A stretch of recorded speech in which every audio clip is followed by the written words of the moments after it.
Hello, business owners, managers, and leaders in the making. Welcome to the Grand Symphony of Effective Meetings. In this podcast today, which will be a bit of a masterclass, we're going to be looking at how to endure a corporate gathering, but how to make it resonate with harmonious chords, lots of productivity, plenty of collaboration. So brace yourself. We're going to transform your meetings from tedious solos that don't get things done into harmonious symphonies. So let's raise the baton, shall we? Let's get going. Productivity, winning strategies, and aligning employer-employee goals. If this sounds like something your business could use more of, then you've come to the right place. The Business Mechanic Show with your host, Vaughn Sigmon. Let Vaughn show you how to develop, improve, and jumpstart your business. So now, please welcome the host of The Business Mechanic, Vaughn Sigmon. Welcome to the Business Mechanic Show, where growth is the name of the game. I'm your host, Vaughn Sigmon, co-founder of Results Driven Leadership. I'm joined today with my partner in crime, Eric Van Doren. Say hello to everyone, Eric Van Doren. Hello, everyone. I can't wait to make some beautiful music today. Let's do it, because at Results Driven Leadership, our expert guidance is going to empower you to establish a culture of progress and unleash the full potential of your company or your own personal potential. So with that, we're going to get back to the symphony, because I'm the maestro of meetings, my man. You are. Maestro. So let's talk about the correlation. As we're joking around a little bit, I was trying to find something kind of catchy and interesting. Maybe this is it. And it's funny, Eric and I started talking about how I structured this out in a blog. And he and I were on exactly the same page. He'd always thought about meetings like putting together an album. Eric? Yeah, I think the funny thing about it, when I read it, I'm like, was he in my brain?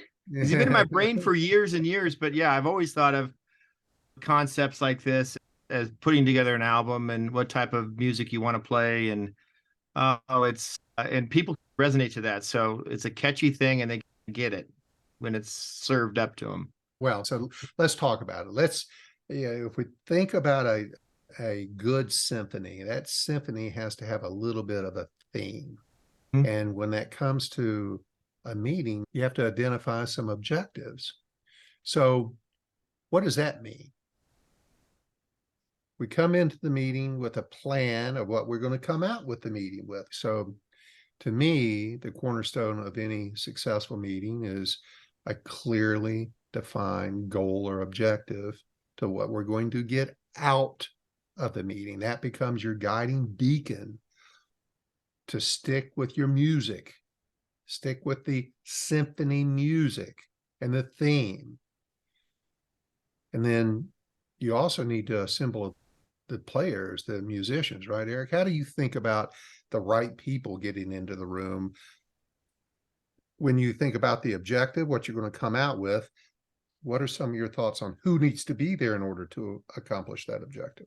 Yeah, I think first the objective piece, just to dabble in that, is really you have a goal in your head or a musical tune that you want to touch and you want to play, and you have this vision. And obviously, normally it's set up as part of one of your goals or your corporate goals or your company goals. And you're always trying to, I guess, to say, hit the drum beat a little bit, right? That little rhythm. Boom, boom. You're trying to be able to make sure you do that. Then you say to yourself, what am I playing here? And music wise, do I need a bass guitar? Do I need a guitar? Do I need a drum set? Do I need some saxophones? Do I need backups? Who needs to be at this meeting to make this album or this symphony work? I think that's the key thing. You don't want to have people in there, Vaughn, as you well know, wasting time or productivity when they didn't necessarily need to be in the meeting.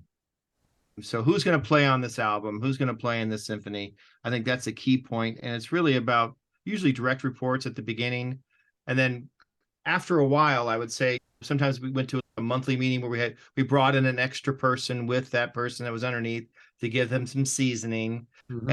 And then a quarterly meeting, normally we try to at least touch base with somehow as a whole group, to make sure the vision is still continuing to go with our music. So to me, that's a platform that I used to use all the time. Is first, the direct reports, small and tidy, is always good. You get a little bit more collaboration that way as you move on in meetings. So that's how I would figure what the concept was, and then find out who needs to be there. Yep. I tell you a personal example of that. I work with a company on a regular basis that the CEO he can be disorganized in his thoughts on a good day, and he can derail a meeting in a heartbeat. So back to the objective part, it's really important as I'm trying to teach his team to have a goal around a meeting. It's always, and to your point, having the right people in there. And this CEO had always poo-pooed having his terms, lower level folks, maybe leads or supervisors in this management meeting. But frankly, he's trying to fix his business, and business has been soft. He's trying to get it turned around. He needs to realize he's not the smartest guy in the room. He doesn't have all the answers. We need to go to as many people as we can, back to your point of getting as many players into this band as you can. So you want to have an objective, which is you don't want it to turn into a disjointed jam session. You want it to stay on point. And as he drifted off, as a facilitator of the meeting, I had to grab it and bring it back and say, hold on, that's nice to talk about, but we're here to fix business, and that's not going to fix business. We're here to turn this business around and get things back on track. That's not going to be it.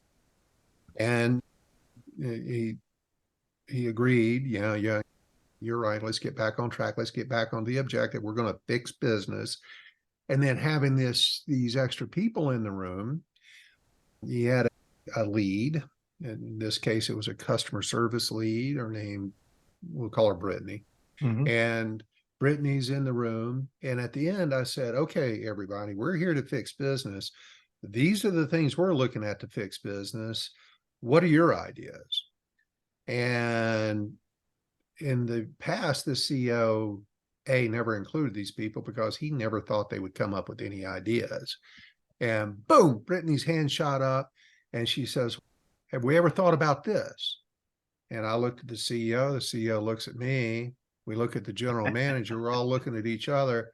No, we hadn't. Damn, that's a good idea. And it's just amazing how we sometimes get so caught up in our head as to the solutions of things. Right. That we've got to just embrace the fact we don't have it all. And I'm not advocating that everybody needs to be in every meeting, but if we're trying to fix something, get those who are at the front lines involved in it, because they may have some experiences or knowledge that we don't consider because we're not facing it every day. And it's developmental, to your point. They're learning something from it. They're going to be better because of it. They're learning and growing.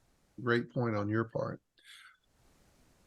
It really depends on how many layers you really have in your structure, because I think, for your point, for Brittany, so to speak, maybe the stuff that was going on wasn't necessarily trickling up to the CEO to make things to be fixed. And I've been in many meetings like that where someone brings something up and they go, I didn't even know that was the problem. The customer's telling us this is the problem and we're not fixing it for our business. A countless number of times. We get so fixated on what we think the problem is that when somebody comes along and says, what about this? We never had our eye on that. And maybe I'm risking something here. I don't think he listens to the podcast. So it was marketing. We got to fix marketing, fix business. And Brittany says, we have a really big cart abandonment number. Our cart abandonment number is horrible. What are we doing to fix that? It's like, oh, we hadn't thought about that. And actually, I had thought about it, but he wasn't thinking about it. Sure. And so now we've got another thing to look at that's 100% in our control. That's You know, right. they're getting 200,000 visits to their website and less than 1% are buying. How do we fix that? Oh We boy. don't need more people to the website. We're getting half the city of Long Beach every day to the website. We don't need more customers. We need to find a way to sell them more. So is it our message? So anyway, I'm not going to fix this business here on this podcast, but Sure. that's the sort of thing we've got to think about. And in order to make sure we're not driving off into some jam session, we need an agenda. We have to compose the score of this symphony and then make sure we have an agenda that includes our objective. So we need to tackle the composition of the meeting, the agenda. And instead of winging it or making it up as we go, or some bland and monotonous list of topics, where are we starting? Where are we going? Where are we crescendoing? And where are we going to exit this thing, leaving everybody happy? Mhm. Everybody thinks about the rhythm, the modulation of a meeting, but that's really critical. How have you thought about that, Eric? Yeah, I always think of how something's put together, right? It's the hooks, the leads, the lyrics, the who's working with who and ready to showcase it. Because it's almost like when you're recording something, like got the album in my head, and you couldn't imagine just trying to figure it out when you're doing the recording. That's a lot of money wasted, a lot of time wasted. You got to go practice that piece a little bit, right? At least have some people that are the bass player with the drum guy. They keep the rhythm going on in the song or the album. And I think that's the key thing is understanding, what topics are going to be doing, and you got the right people in it, like we said before. It allows for a collaboration, which is always important on that aspect, composing the score. Yeah. And when you have that score, that agenda that's well crafted Yeah. and balanced, too light and it lacks substance, too heavy becomes overwhelming. And so you need to aim for an agenda or a composition that provides just enough fodder for thought, yet maintains brevity to make sure we stay focused. So it's, you and I talked about 30 minutes is great for a meeting. Right. An hour is typical. Anything more than that, so not sure that's you're going to be able to keep everybody's attention. I think the psychologically about 49 to 50 minutes is about it. So as you're making up this agenda, and if anybody wants a copy of a good agenda, I'll put a link in the podcast for you to download a really effective agenda, 1 hour agenda for you to follow. It could be a template for you, but in the end, you have to bring it home. And we're going to talk about that in a minute. We need to close the deal. We need to make sure everybody walks out of there with a piece of responsibility when they leave, a commitment, a consideration that they have some ownership of before they leave. And that's the crescendo at the end. That's how you keep them engaged to make sure stuff happens after this meeting. But it's an introduction of what we're going to accomplish. We talk through our ideas and thoughts. We make sure that there's a proper amount of involvement. Then there's a walkout commitment for everybody. And that needs to be done in a way that we're going to get it done in an hour.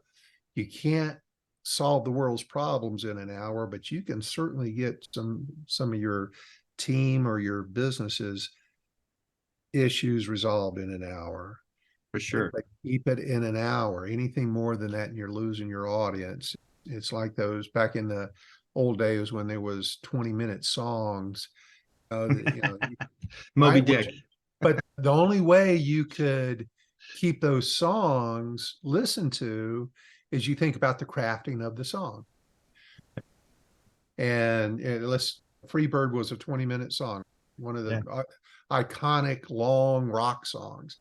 But you think about the closing to Freebird, it's way up here, but there's a beginning, which is a piano solo. It goes into the chorus and the song itself. There's that closing crescendo of a guitar solo, and then boom, it's over. And everybody walks out happy. So I'd never thought in 100 years I'd be able to reference Freebird as part of a meeting, but by God, I just did it. You really did. I did. Right off the top of my head. We don't practice this stuff, folks. No, real Anyway, stuff. so and now back to assembling the team, assembling the orchestra. Who's in the band? And it's really critical. You and I both sat through meetings where we're staring at a watch saying, why in the hell am I in here? This has nothing to do with me. Or I've had somebody else sitting in the room that never had a word to say and said, why is this person in here? They could have gotten a lot of work done in this hour versus sitting in here being bored to death. So when you're assembling your orchestra, which is a skill, many people want to include everybody so that we don't potentially miss somebody. Not the right move. And it's not the right move to just have top level managers all the time, because just like the Brittany story, sometimes the frontline people had the best ideas or contributions. So it takes some thought. There's not a one size fits all. There's not a golden ticket to this. Eric, what are some of the thoughts that you put into it to make sure that you got the right butts in the right seats in a meeting? Yeah, I think the first thing is, when you being in a career like I was for a number of years, and I'm a West Coast guy and we're in an East Coast company. So I did a lot of early Zoom calls or phone calls, and I was in a room or conducting in a space where the president was in there and the direct reports for her were in there. And, it used to be an 8 or 9 number of people, and we would talk about our sales, what's going on, how we can fix sales. We need some help with this type of thing. We go through, it depends on who was talking. I would talk for 15 to 20 minutes. And then somebody else would talk 10 to 15 minutes. And eventually we came to the agreement that us three who was doing the sales information, it came into about 40 minutes. And it was a long time for us to give that information for that group, which only maybe 1 or 2 were really paying attention. So we said, okay, what do we need to do? So we took turns. So there was one voice rather than 3 voices on this one subject. And so we get the notes in from a group in the East and the South and the West, and I would take this one and I would go through it. And the time was still 15 minutes is what we really try to keep it to. And then there's questions that would come up, and they would still be in the room as well. And they could answer some of the specifics that might be asked. So to me, if we were doing the same thing about sales or information about that, it was good to have the same type of rhythm. Now, other meetings, we were in there and there might have been 100 people in the room. And I'd say maybe 5 talked. And for the longest time, we would go, why are they even here? Yeah. I'm glad they're here. There's people, lots of layers underneath it. But so it was always trying to find the right groove, right, to the music wise. And you're trying to say who really needs to be here, how short it needs to be. Do you change it up all the time? And like you said at the beginning, the clarity of what you wanted, the objective, what you want to do. If the objective is just to hear us talk, we used to call it dancing bears. Watch us dancing bears play for you. That's what it felt like. And it felt not comfortable, and felt like when you talk and you prepare for hours before you do this, and there's only maybe 2 people listening, it becomes you're not as engaged, I guess, Vaughn, is really how it worked out for me. Yeah, absolutely. And you mentioned it in the beginning of the podcast. If you're developing somebody, take them up a level, take them up a meeting. I used to, when I was developing executives for CarMax, when I would bring let's say a general manager into one of our RVP meetings, and have them sit there and absorb it, see what it's like, because I'm developing you to be leading this meeting someday.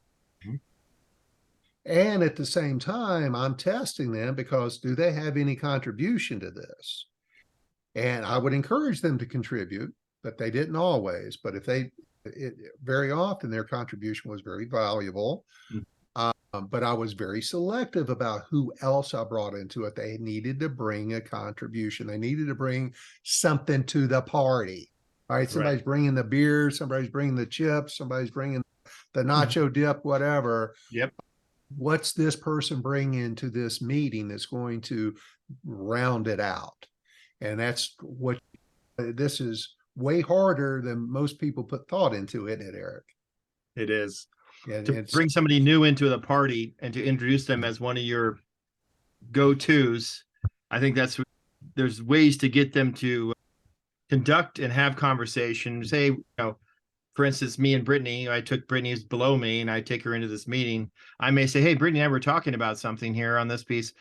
Brittany, why don't you explain what's going on here, and almost force her to get into the mix. I think sometimes it's just being able to get into the meeting is hard for a new person. right.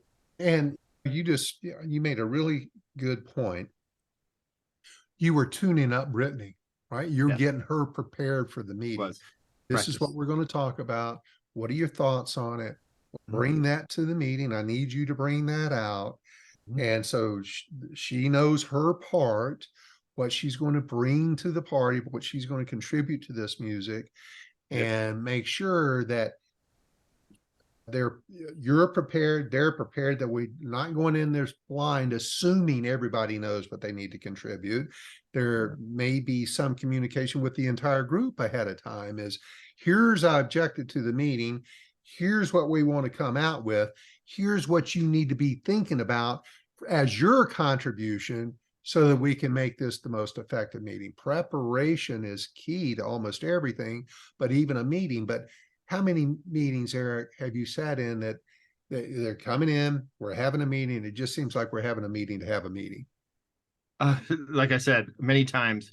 And it's very frustrating. But the cool thing is, I think, just to go on top of what you said there, when you pick up that baton, right? When you're orchestrating, pulling out the orchestra, is really before the meeting, the prep before the meeting is to say, hey, I know you were just in this meeting about some of our new software that's coming up. Hey, could you go over this piece of it? I need you to do this. And by the way, when this person's going on, I need you to walk through the controlling aspects of where we are in money flow or whatever it is. I want you to give me 3 minutes in that. So you give them, this is what I need from you. This is what I need from you. You'll fill in and navigate as you go. But if you have those, I'll call them pillars of things that you want to touch in your meeting, and so you really almost got to tell them, this is what I need. And obviously they're going to expand upon what they've learned from this or their expertise. And those are the meetings to me were the meeting that it was a half an hour or 45 minutes and it felt like 10 minutes. Because it was boom. Yeah. Right? Yes.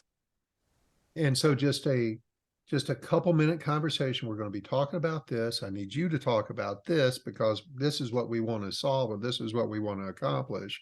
So you need a little pre-meeting collaboration. I had one time, because I've practiced this, folks. I'm not just making this up. I've actually done this almost my entire career, and I teach you how to do it. We teach you how to do it. I remember once grabbing a person I was developing and says, okay, let's start planning for this meeting. And he looked at me with kind of a grin on his face. He said, you mean we're going to meet about a meeting? I said, yeah, we're going to meet about a meeting. And depending on the stakes, right? The more preparation you put into a high stakes meeting or something that's meaningful, and they all have some level of stakes, right? There's some level of something you want to accomplish that's valuable to your team or your organization. A little collaboration ahead of time, a little preparation, especially on the disc scale.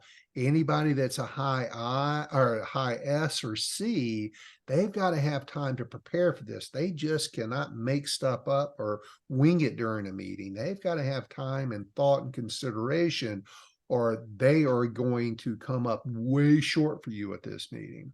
Yeah. They're not going to play their piece of music very well. So ahead of time, them having the agenda ahead of time, collaborating with them with a little pre-meeting collaboration, understanding what we're looking to accomplish, what they need to do or contribute in order to us accomplishing that. Then you get everybody together and they know their piece of music, and bam, boom, we're making it good. So yeah, it's almost I got this thing I've been practicing on, that like this little drum beat, right? And the cool thing about a new drum beat or something, maybe it keeps somebody off guard. So it's like that no surprises to your boss. I think sometimes in meetings, there's zingers out there, and I've been many times where the boss didn't know it was coming. You know what I mean? Where like you have this idea and you almost have to preempt, hey, I'm thinking about saying this about this piece. I'm not sure if this is the right thing to do at this meeting or should be offline. I think sometimes there's things that happen and you want to get your boss pissed off. I'll tell you, it's a good way to do it. Yeah. I don't know that I ever did that to one of my bosses, but I've had that done to me. Oh, heck yeah. I've exactly. And it's please, no surprises. Thank you. Yeah. Afterwards. So, and then there's the conductor. Somebody's got to conduct this meeting, conduct this symphony. That's the facilitation part of it. And facilitation is certainly probably the most important part. Somebody's got to lead this thing and make sure that we're staying on topic, staying on the agenda, that everybody's ready. That's the facilitator's role. And it's time to pick up the baton and conduct the symphony. And one other thing before I forget about it, many organizations or teams have that guy that just loves to hear themselves talk, or lady, or is that high I that will drive the team off into a very engaging topic. It just ain't what's on the agenda. Is the facilitator's role is to grab that, bring it back into what the agenda is. You got to reinforce what the objective and purpose is for this meeting. Don't allow anybody to drive it off in a ditch. Even if you risk offending somebody, you're going to risk offending one person for the accomplishment of not offending all. Because let me tell you, you don't offend that one person and you've driven off into a ditch and all of a sudden the hour's up, we got to get back to whatever, and we haven't accomplished anything. You've offended everybody. Yes. And I just wanted to catch that. So facilitate it, keep it on track, understand, you need to establish ground rules. And it's the harmony of the meeting, setting expectations. You were talking about earlier, speaking times. You got 3 minutes, you got 5 minutes. And then people need to actively listen and be able to contribute constructively. It's important and to have these rules of engagement, how we're going to treat each other in an organization, period. But certainly during a meeting, there's no eye rolling. There's no put downs. There's nothing rude that takes place. That's part of the facilitator's role, and that needs to be a general rule. But how have you handled the conduct of how people should behave during a meeting? The wild solo that you don't expect to happen. Music wise, you got to put that down. I think that the one that's been the biggest piece in a number of years, for the last 10 years or so, is really this piece. You probably can't see it unless you're on YouTube. It's the phone. I'm talking about making sure your etiquette is correct. Is you got to take your phone off, put it on vibrate, and that is one of the biggest things. You're involved in the actual meeting itself. You're not. It's so easy nowadays to be distracted, and if you don't set that ground rule up, it could be damaging. Because hey, did you see somebody was doing this? Did you see the things that go on afterwards? It starts to lower your level as the orchestrator person, making sure that this is done, this is not done. That's the biggest thing that I've seen in practice, is really the distracting area of it. And I think it's super important. I know we talked about this a little bit before we went on air, and it is one of those hardest things to do, because I never necessarily thought of me of orchestrating. I figured since it was written and who was speaking, that they would just fall in line and do what was said that needs to be said, right, or done. And I think that was one of the things that I caught myself. Of course, I would orchestrate it, but sometimes I catch myself being offline that aspect, not making sure that the setup was the right way and I was orchestrating to where the goal needs to be set. And that's just the main thing. Always know where your goal is, what you want to do for your meeting, and it allows you to stay on course and stay on rhythm for your song. And it's the facilitator's role to make sure that happens. Yes. And also to watch body language, watch, pick up on the subtleties of the meeting, the subtleties of the discussion. Are there any undertones? Is there anything? Do you watch somebody's body language? Did they just check out? Did they just get offended by something, or do they just completely disagree with that? You got to watch for this stuff and then bring it back. You got to make sure you cure that at the meeting. You can't walk out without everybody's 100% commitment. And you've got the loud voices I talked about earlier that you got to keep in line. But you also need to be watching out for those quieter voices, somebody that's not contributing. You got to get them into the pool, because you don't want them drowned out by this loud voice. But secondly, and I've said this a lot of times on this podcast and in training sessions and coaching sessions, is that the quiet person generally is the person who has the best ideas. Yeah. They're very well thought out. And you, as a conductor of this symphony, you've got to make sure you've got to drag this person in. And you can't, there's best practices to this. And I'm going to share a best practice that very often gets overlooked, does not get used, is when you've got somebody that's quiet, you can't look at them and call them out. You can call on them, but you can't call them out. And calling on them is, okay, Eric, I was wondering what's been your experience with this, or Eric, what are your thoughts on this? Or Eric, you ask an open-ended question to draw Eric into it versus Eric, do you have something to say? No. Eric, any questions on this? None here. That's the response you're going to get, right? Absolutely. So again, we didn't practice that, but that's how it works. So you need to tell them what you want them to repeat to you with an open-ended question. You got to draw it out.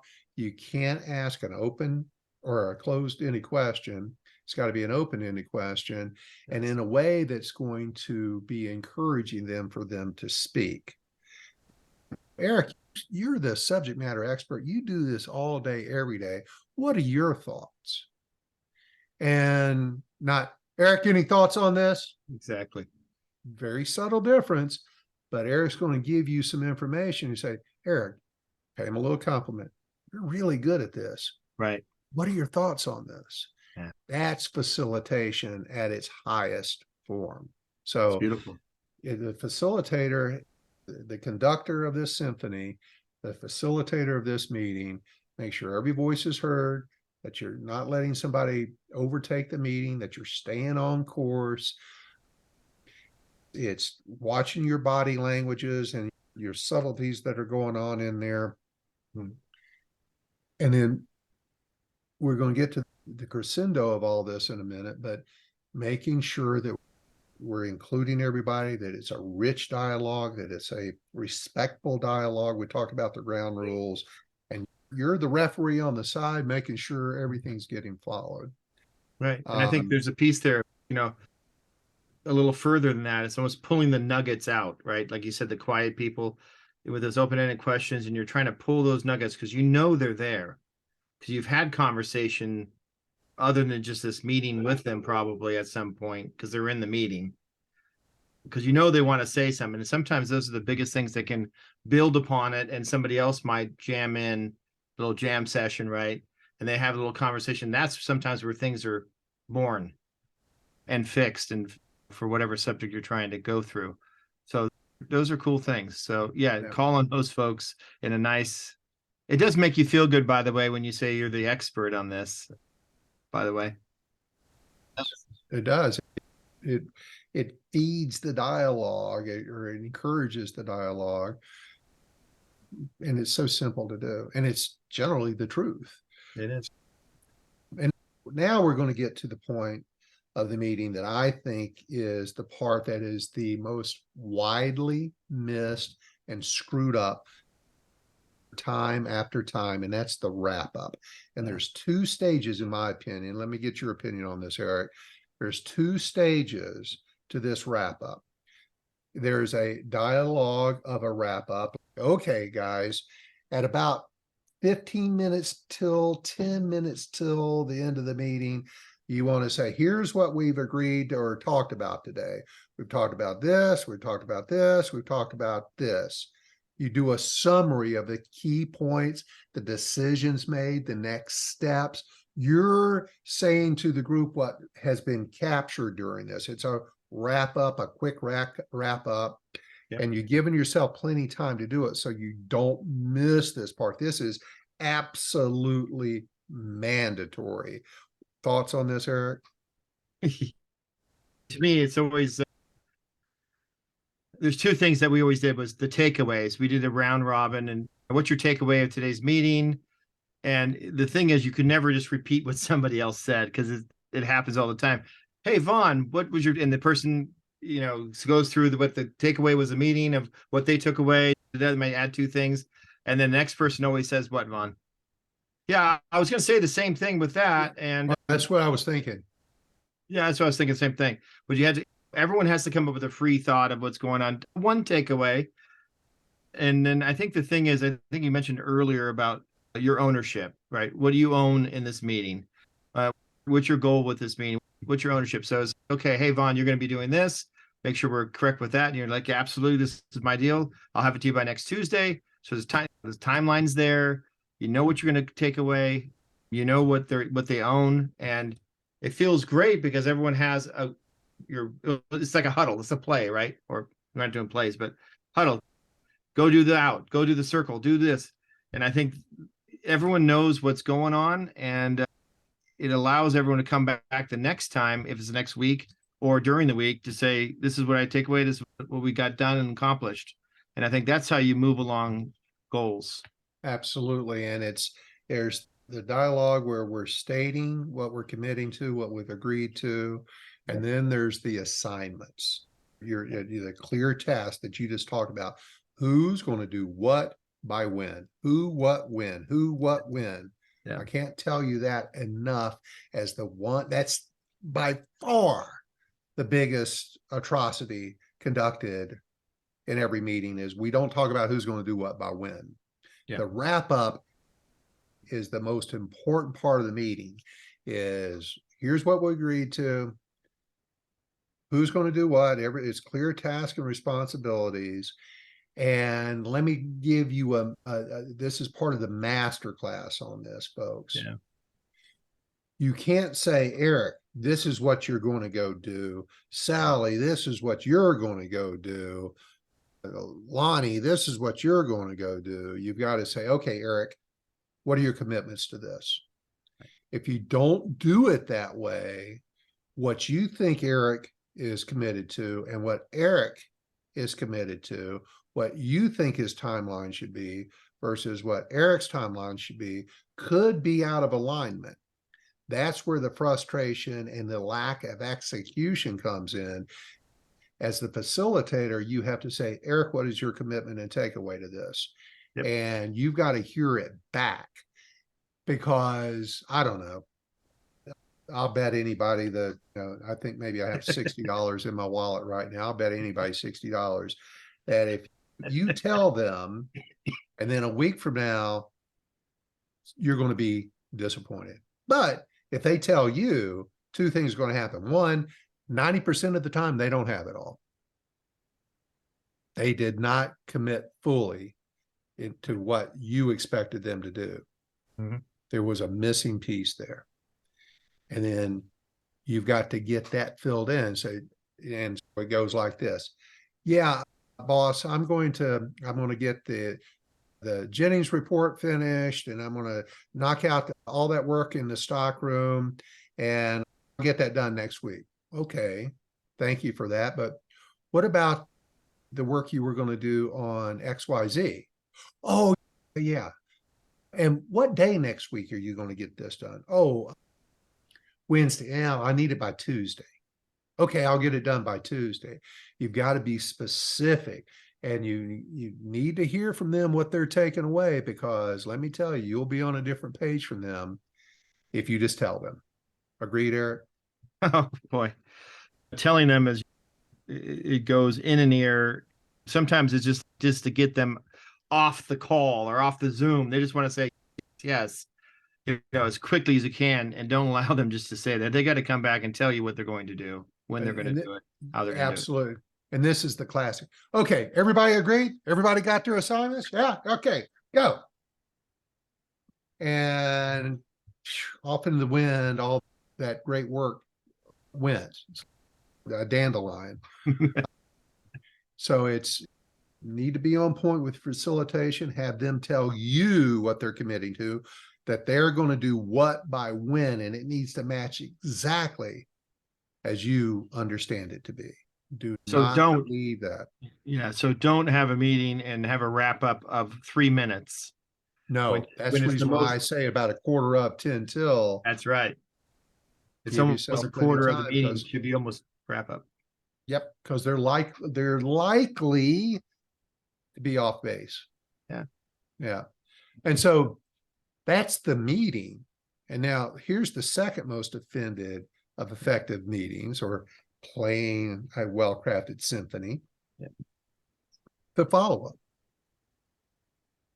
So what happens after the meeting? The end of the meeting is not the end of the story. It's the beginning of the new chapter, right? It's the beginning of the next song. That's correct.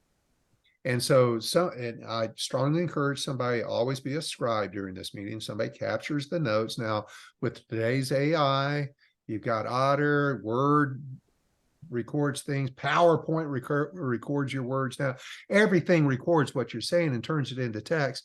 Utilize that, or you can go the old-fashioned way and have somebody scribe it for you. However you choose, somebody needs to take notes. And I use Otter extensively. Otter's listening to this and transcribing it as we speak.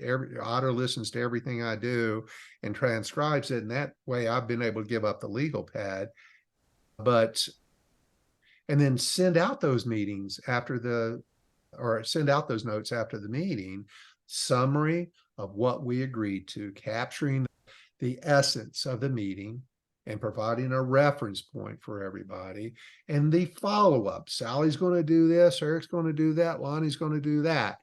And so we've not only gotten the commitment at the meeting, we've sent out what they committed to after the meeting. It's all documented. It's funny how when it's documented, it is real, but you get a higher level commitment to it.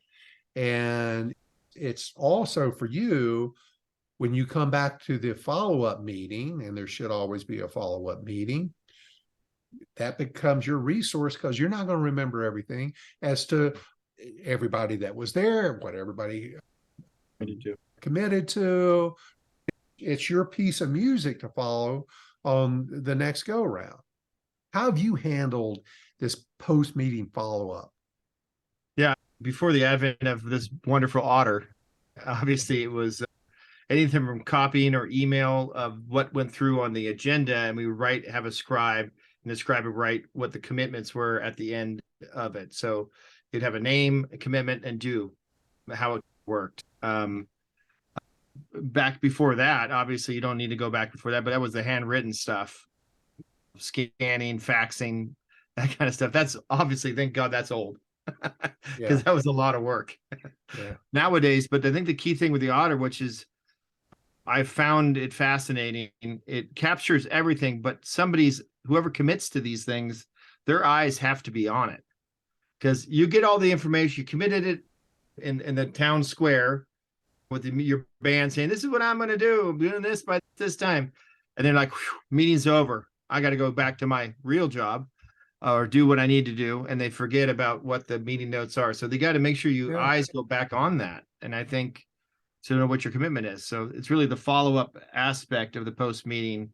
And somebody, obviously you as the boss, would maybe send a note out, or somebody who's holding them fort, I guess an operations manager or somebody could do that as well. But the follow-up within the next couple of days is always a good thing. 48 hours. You got it. It's the execution is in the follow-up. So well said, Eric. And you need to schedule the follow-up meeting. You need to make sure everybody's got the due dates very well understood, that you're following up. The first time you don't follow up and ensure that those due dates or those commitments were met, you've just approved them not doing it. You push it down. So any kind of commitment in the future is questionable as to whether that's a commitment or not. So again, as the facilitator, as the boss, it's up to you to make sure that you have in place how you're going to follow up and make sure these things are done, because that's going to create the right behaviors in the future as to their commitment to being part of the solution, or coming back to the objective of this meeting and being problem solvers. And I know just one added piece here is, I think I've been in so many meetings as you have as well. And I think you get your commitment, you've announced it to the world and God that you're going to be doing this by this time. And then obviously, if you're one of the higher ups and you have a group that's going to be implementing this or executing this piece, usually have a meeting before the meeting, have the meeting. Then we usually have a little bit of a meeting to say, okay, this is what we captured here. And that was like a 10-minute meeting. So it was a recap of the meeting, not just the notes. This is what I used to do back in the day before Otter. And that seemed to work pretty good. It's almost like you deal out what needed to be done and then with the timeline. So maybe that was a bit too much middle management, I guess. But I did do that for a while. Listen, I and my teams always had the reputation of getting it done. We got done what we said we were going to get done. And that didn't happen out of chance. It happened out of what Eric and I shared with you today. It's a process. You follow this process and stuff gets done. People hit their commitments, you hit your goals, you finish your projects, you have less stress, you have less turnover, you have less ambiguity. Things are just freaking better. It takes a little extra work, and it's probably work that you're not currently doing. Mm-hmm. There's some people who've been listening to this, has already checked out. Oh, I can't do all that. Hell yes, you can. Damn. And if you ever want to be any damn good at what you do, you need to do it. You have to do it. So, there you have it. Here you have it, brave business owners, rising leaders, y'all who are trying to get better and better. It ain't easy. Nothing good in my life ever came easy, and it's not going to come easy to you either. This whole effective meeting thing, it's an intricate dance. It's an intricate piece of music that if you don't foster collaboration, you're not ever going to get things done right. It's no small feat getting everything done, but there's a process to it. It's a process that, when well executed with the right guidance, a dash of patience, you can absolutely conduct a grand symphony that produces exactly what you're looking for. So hopefully there's some key takeaways for everybody today. I will put a link in the show notes for the agenda, the sample agenda. Mm-hmm. I'll put in there a link to our course on how to conduct effective meetings. It's video training with all the tools, including the agendas, et cetera, that you need to be an effective facilitator of meetings. Everything you need is going to be in there. And listen, once again, if you like this podcast, please share it. If you think there's somebody else that can benefit, share it with somebody else. We'd really appreciate that. That helps us get recognized by others and helps more ears get exposed to this. Yep. If you like it, please like it. Please rate us, give us some feedback. If anybody ever needs any more information on our programs, visit our website, rdltraining.com. That's Romeo Delta Lima training.com. At the bottom of the show notes, sign up for our newsletter. We send one out every week. It's full of tips, tricks, and hacks to be able to be a more effective leader. Love to have you join us. We'll never spam you. We'll never sell your information. We don't play those games, but we'd love for you to continue learning from us. That's why we're here every week. That's why we take the few hours that it takes every week to get this podcast to you. So help support us so we can better support you. Eric, thank you for your time today, as always, sir. Thank you, Vaughn. And we will talk to you all again next week.